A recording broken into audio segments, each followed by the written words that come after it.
Dear students, very good afternoon to all of you.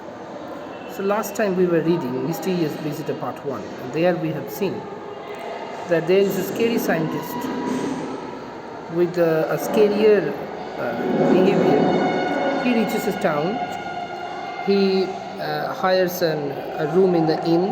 The name of the inn was Coach and Horses, and then he started living there. And once he reached there in that village, so many mysterious things started to happen.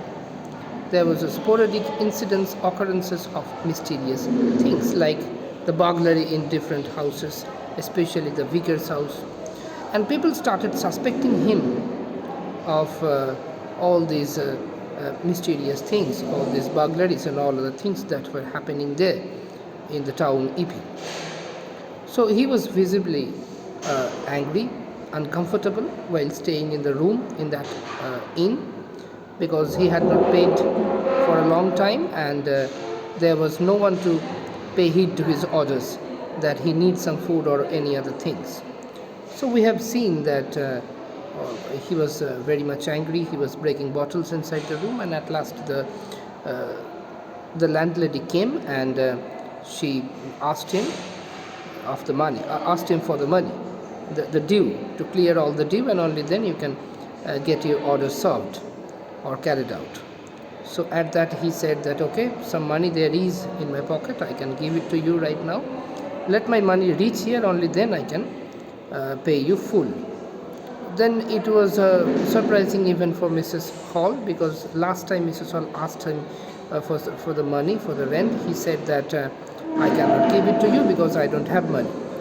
But what happened at last, that Mrs. Hall actually became suspicious, and he said what she should not have said, that Mr. Mysterious Visitor, last time I asked you for the money, you said that you don't have, but right now you are giving me some money. Where from did you get the money? At that, Mr. Mysterious Visitor, that scary scientist like me, he became so much angry, and right then he was about to show what he really was. So we will see what actually happened after that.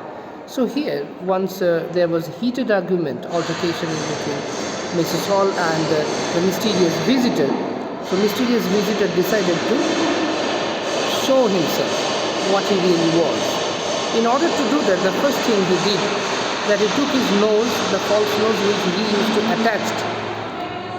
He took out the nose and gave it to Mrs. Hall's hand.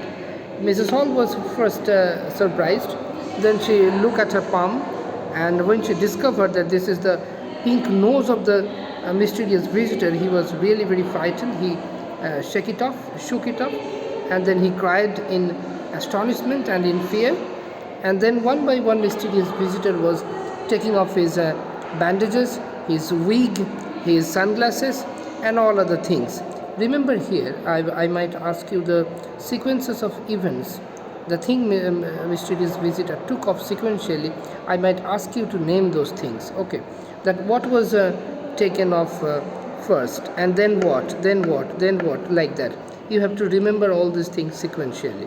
So he was taking off all these things, and all that could be heard, that could be seen here right at that time, was that a man was standing there without a head, and nothing was there. In its place, in the place of head, there was a hollow, where from people could see the other part. They could see through what was there just behind it. So people became really awestruck, and they started thinking that whether they were seeing, whether they were watching the correct thing or not.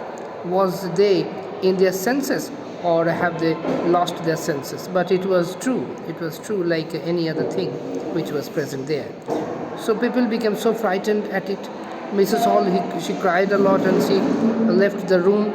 Later, she kept on fainting again and again. Whenever she remembered the incident, she kept on fainting. And there was a hubbub and chaos in that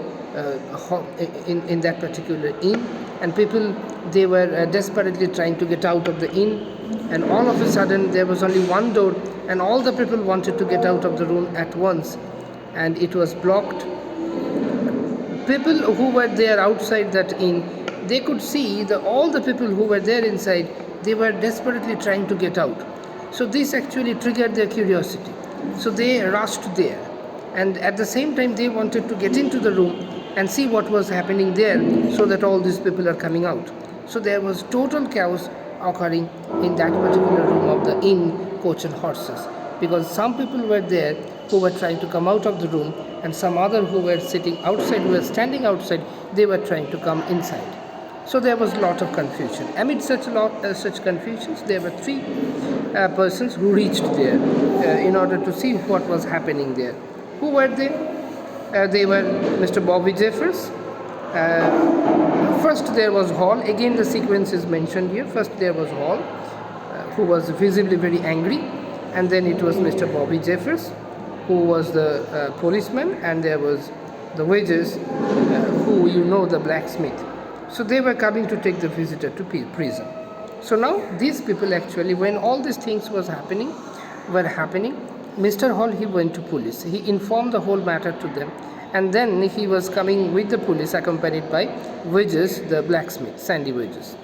And somehow they got a chance to get into the inn, and they sliced through the crowd that was pressing in the pressing at the bottom of the at the beginning of the door, I should say, at the door, because so many people, they were trying to get out, and other people, they were trying to get into the hall. But still what happens there, that somehow they managed to get inside the hall, and three people, they were there, and they were so confident to take the mysterious visitor in custody. And you can understand what is going to happen. We can also understand, I can also understand. Though, suppose, take it for granted that you have not read the whole story. But still, when this thing is going to happen, we can understand, we can think what is actually going to happen. Because this mysterious visitor, he has already taken off all his clothes that actually wrapped up his mouth. And once he had taken it off, what happened there? There was nothing visible. So had he taken off all the clothes, he would not have been visible by anybody present there. So by doing so, he can escape the crowd that was actually waiting to hurl at him, HURL. So with this funny and mysterious incidents, this mysterious visitor actually created enough uproar in a seemingly peaceful, tranquil town named Epping, that all the people, they became so startled at his arrival and all the incidents that actually followed it, that the whole town Epping, which was known to be tranquil, calm, serene, this actually became the center of attraction for all the people, and especially where such a mysterious thing happened, where a person who was there, and once the person took off his bandages and all the clothes like wigs and glasses, spectacles, right then, and the particular person became invisible. What happens? In order to show our appearance, we take off our spectacles, or suppose I am wearing mask, I take it down. But here what is happening, when the same thing is done by another person, the more he is doing it, the more he is becoming invisible for all the persons who are present there. With such a funny, enjoying and entertaining incident, we are completing this chapter, Mysterious Visitor 1, with all these funny incidents that actually created a lot of entertainment for all of us. So after this, there will be the CC, third term CC. So you read it very carefully, read line by line, because I am going to present a portion, an extract, and therefrom I will make questions. So it is better that you read it properly, read line by line, and try to answer the questions. In my question paper, once you get it, the kind of paragraph or the kind of extract which I will put there, you can answer all the questions after reading that paragraph. There won't be any questions asked that you cannot find the answer of this question in the given paragraph. So it is imperative that you read the paragraph carefully. You don't need your book with you. All the paragraphs will be given accordingly, and it will be typed, and the questions will be asked, the answer for which you can find from the paragraph only. So that's how I'm going to arrange the whole thing. I hope all of you are there prepared. You have prepared well, and you are there to answer the questions carefully, and I believe you will secure almost all of you will secure the full marks in the third term CC. That's all for today, students. Thank you very much. Tata.